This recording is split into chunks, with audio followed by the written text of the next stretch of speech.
What's up, team? Y'all ready for shoulders? Let's do this.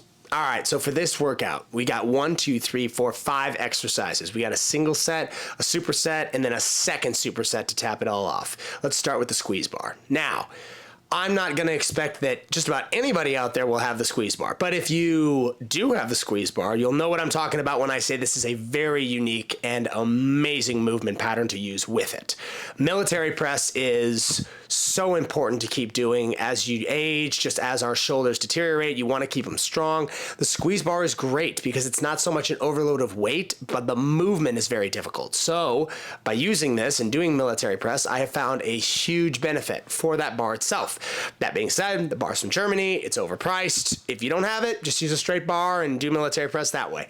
Next, we have band bell lateral raise isometric walks along with the keg walk using a front raise negative. So that's a front raise eccentric focused movement. So what does all that mean?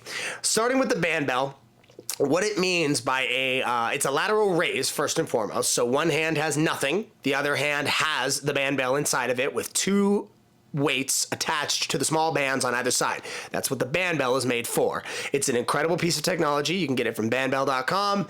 It's the Shorty is the name of that bar that I'm using in this video. So if you go on the website, that's what you'll look for.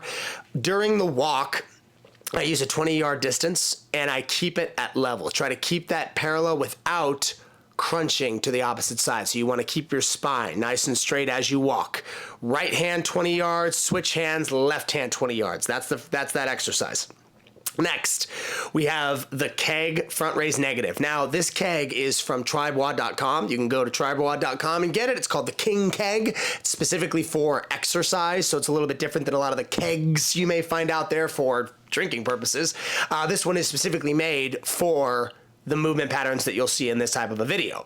So with this one, you're gonna be walking, but you're only gonna be walking while you press up over your head and come down through the negative front raise motion. As soon as the keg hits my thighs, I stop walking, I curl to press and start to go again. So you can only walk while the keg is in motion. Keep that in mind, and I went there and back. So that's two reps of 20 yards with that one.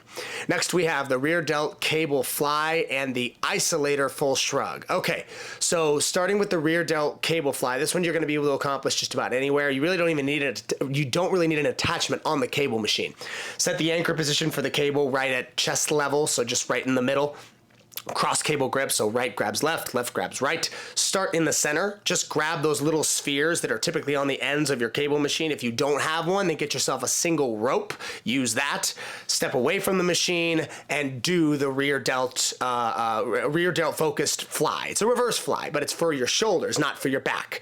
Now, when it comes to the last exercise, this is a bulletproof fitness movement pattern. Now, Bulletproof Fitness has created this thing called the Isolator. It's an amazing machine, and by my count, it does almost 60 different movement patterns. It's probably even more. I just haven't thought of them yet.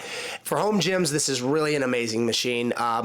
But I get it. If you don't have one, find yourself a machine that can accomplish shrugs, or just take a rope, attach it to the same cable machine that you're doing the rear delt flies with, drop it to the bottom, and do them that way.